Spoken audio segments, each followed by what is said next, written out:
Si vous voulez que les viewers restent sur votre stream, il faut leur en donner l'envie. Outre ce que j'appelle l'animation active, c'est-à-dire le fait d'animer son live, en gros de faire le job de streamer, il y a quelques petites choses qu'on peut mettre en place pour augmenter l'engagement, l'implication des viewers. Voici 3 astuces à considérer si vous voulez susciter l'intérêt de vos spectateurs, leur donner envie de revenir sur vos prochains lives pour, dans une certaine mesure, grandir sur Twitch. Le premier point, ce sont vos objectifs de stream. Il peut être intéressant de partager avec votre audience les objectifs que vous vous êtes fixés. Et ça peut se faire très simplement avec des widgets qu'on verra juste après. Même Twitch en propose, c'est vraiment très simple à mettre en place. Mais je préviens tout de suite, ces différents objectifs n'ont pas tous un intérêt pour les spectateurs. Si vous voulez atteindre un certain nombre de followers par exemple, c'est pas forcément très pertinent de le montrer à tout le monde. Enfin oui et non.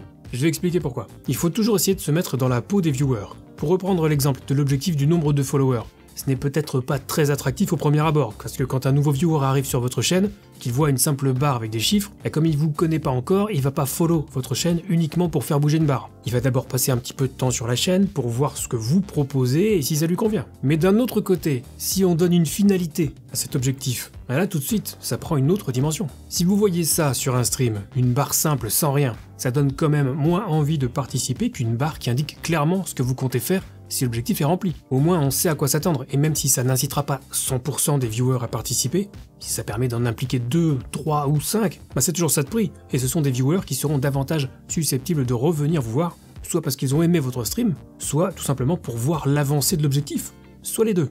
Alors on peut afficher différents types d'objectifs. Les followers, les abonnés ou les bits pour ceux qui sont affiliés Twitch, voire les donations pour les streams caritatifs, mais il y a un autre type d'objectif entre guillemets qu'on néglige souvent et qui fonctionne plutôt bien, ce sont les compteurs. Le plus connu étant sans doute le fameux compteur de mort, qui est très adapté quand on joue à des jeux difficiles. Ça ajoute toujours un petit plus, a fortiori quand on associe le compteur à des paliers. Par exemple, si je joue à Elden Ring et que je meurs 20 fois, au prochain stream, je me déguise en Melina. Comme ça en plus, vous pouvez faire le lien avec un prochain live, ce qui permet aussi de rappeler votre planning. Vous voyez comment tout peut s'enchaîner très vite. Pour ajouter ce type de widget, c'est souvent la même procédure. On utilise une source navigateur à inclure dans OBS Studio, l'appli Streamlabs ou Twitch Studio, peu importe. Exemple avec la barre d'objectifs de Streamlabs. Sur le site Streamlabs, je vais choisir le widget de barre d'objectifs souhaité. Par exemple les followers. Après l'avoir personnalisé, je vais copier l'URL du widget. Ensuite sur OBS, je vais ajouter une source navigateur dans la scène de mon choix. Je vais coller l'URL du widget dans le champ URL des propriétés de cette source. Alors je peux éventuellement dimensionner la source, ça dépendra des widgets. Ensuite je valide, je place la source où je veux et c'est terminé. Une chose à prendre en compte quand vous mettez en place un objectif, c'est qu'il va falloir vraiment essayer de le personnaliser et l'intégrer à votre overlay. Il faut que ce soit à la fois discret mais suffisamment visible. La vieille barre verte toute pourrie de chez Streamlabs, on l'a vu 1 milliard de fois, elle fait pas rêver. Alors qu'un widget personnalisé comme il faut, c'est plus classe, plus sobre, ça s'intègre mieux et en prime ça donne un aspect un petit peu pro à votre stream. Et je sais bien qu'il y a plein d'exceptions, on me sort souvent des exemples de gros streamers qui ont juste une webcam pourrie dans un coin, sans cadre, avec un texte grossier pour montrer les objectifs. Mais alors je vous arrête tout de suite, les gros streamers, ce sont les pires exemples que vous pouvez prendre. Eux, ils sont déjà connus, ils ont déjà une audience. Domingo, il pourrait lire le dictionnaire, il aurait 5000 personnes sur son live. Donc vous focalisez pas sur les très gros, c'est vraiment un autre univers. Pensez aux autres petits streamers, parce que c'est face à eux que vous êtes confrontés entre guillemets, et c'est pour ça qu'il est important de se démarquer en essayant de proposer quelque chose de propre. Et parfois, une barre d'objectifs s'intégrera moins bien qu'un simple compteur, aussi stylé soit-elle. Donc là, en fait, vous avez le choix, et on reste dans le volet personnalisation. On peut trouver des genres de skins pour les barres d'objectifs, mais on peut aussi parfaitement ajouter un simple compteur texte en l'incluant dans un élément déjà existant de notre overlay, par exemple. Donc ça, c'est vraiment à vous de voir selon vos goûts, il n'y a pas de règle universelle, essayez juste de rester un petit peu dans votre thème. Il y a aussi une bonne chose à faire, c'est le fameux call to action. On en parlait juste avant quand je vous disais que vous pouviez rappeler votre planning de stream. Mais sinon, vous connaissez bien ça sur YouTube. Quand moi je vous demande de vous abonner à la chaîne ou de laisser un pouce bleu, c'est un call to action. Je vous invite à faire une action. Et ça fonctionne, ça a été démontré plein de fois. Même si ça paraît pénible au premier abord, rappeler aux spectateurs ce qu'il faut faire engendre toujours plus de réponses que si vous ne faites rien et que vous les laissez subir votre contenu. Eh bien ça fonctionne aussi sur Twitch. Combien de fois moi j'ai vu un streamer rappeler qu'on pouvait follow sa chaîne pour le soutenir et dans la foulée, il y avait quelques viewers qui lâchaient leur follow. Donc oui, ça marche, faut juste ne pas en abuser.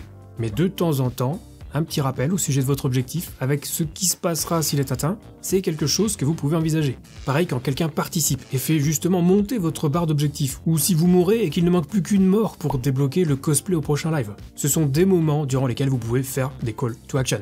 Un petit mot au sujet des objectifs intégrés à Twitch. On peut les inclure dans OBS aussi via une source navigateur classique, on peut les personnaliser de façon très rudimentaire, voire un petit peu plus en étant astucieux, voire carrément à fond si on maîtrise le langage CSS. Mais surtout, l'avantage de définir des objectifs directement sur Twitch, c'est qu'ils apparaîtront dans votre bio. Et ce sont bien évidemment les seuls à pouvoir faire ça. Donc un bon point pour Twitch, une fois n'est pas coutume.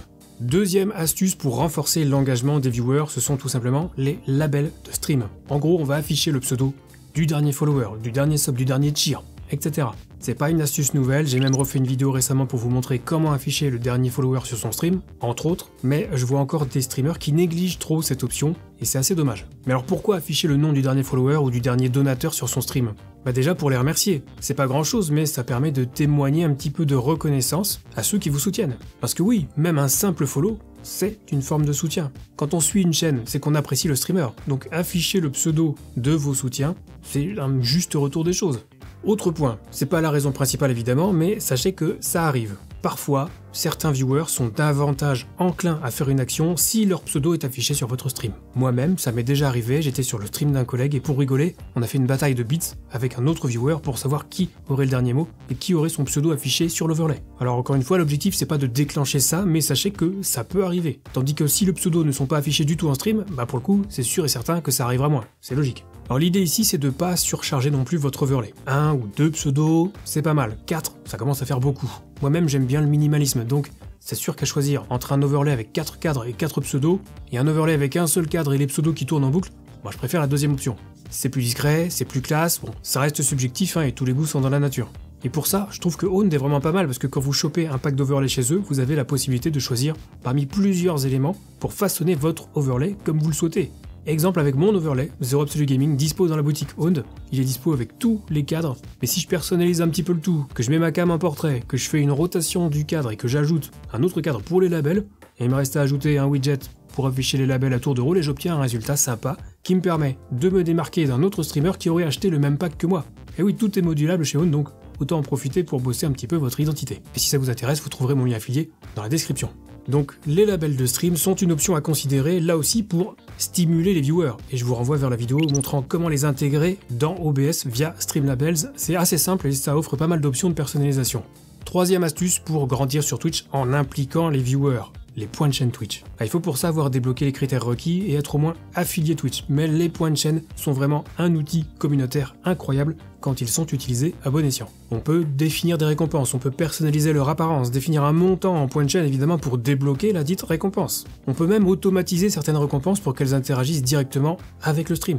Par exemple, c'est comme ça qu'à une époque, les viewers pouvaient eux-mêmes changer la couleur de mon fond, voire carrément couper mon live en récupérant une récompense à 1 million de points. Spoiler, ce n'est jamais arrivé. Les viewers gagnent des points de chaîne tout simplement en regardant votre stream, sachant que s'ils reviennent sur le stream suivant, ils peuvent faire des sortes de combos et récupérer des points bonus. Les abonnés à votre chaîne reçoivent aussi un bonus avec un multiplicateur de points qui varie en fonction du niveau de leur abonnement, avec jusqu'à x2 pour les abonnés de niveau 3. Bref, les points de chaîne sont un des meilleurs moyens de fidéliser votre audience, mais là encore, il va falloir en parler. Vous pouvez pas vous contenter de créer des récompenses de fou et laisser les viewers les découvrir. Il faut leur en parler régulièrement, sans être trop insistant. Et je sais bien que ça commence à faire beaucoup de choses à rappeler au cours d'un même live, mais c'est aussi ça être streamer, c'est animer. Si comme moi vous avez plus de 40 ans et que vous écoutez encore la radio, combien de fois on entend l'animateur rappeler qu'en appelant le 05 59 59 17 17, on peut participer au super quiz pour gagner des ronds de serviettes. Hashtag France Bleu Pays Basque. Et bien c'est pareil en stream, vous devez enfiler votre costume d'animateur et faire le taf. Alors mettre en place des récompenses pour vos points de chaîne, ça prend un petit peu de temps, il va falloir se creuser un petit peu la tête si vous voulez proposer des récompenses suffisamment intéressantes pour plaire à votre audience, mais ça reste au final un processus assez simple, c'est juste un peu long et encore. L'interface de Twitch est relativement intuitive pour ne même pas avoir besoin d'un tuto pour ça. Après si vous en cherchez un, vous en trouverez sans doute un sur la chaîne.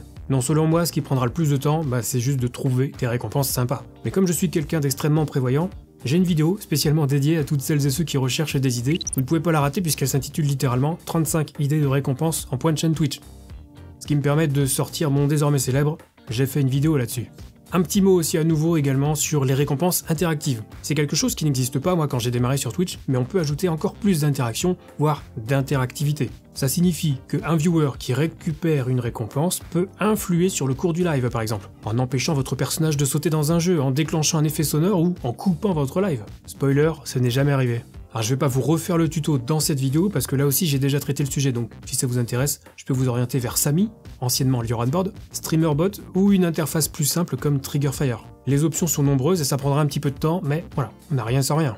C'était donc mes 3 astuces pour essayer de grandir sur Twitch modestement en favorisant l'engagement des viewers. Ce n'est pas une garantie de succès infaillible, mais c'est un bon point de départ si vous voulez vous démarquer des autres streamers et sortir du lot. Sinon, on peut aussi revoir les bases, parce que comme je le disais un petit peu plus tôt, streamer, c'est avant tout animer. Donc vous trouverez quelques pistes dans cette vidéo sur comment bien animer son stream. Nous on se retrouve très vite, et d'ici là, bon stream.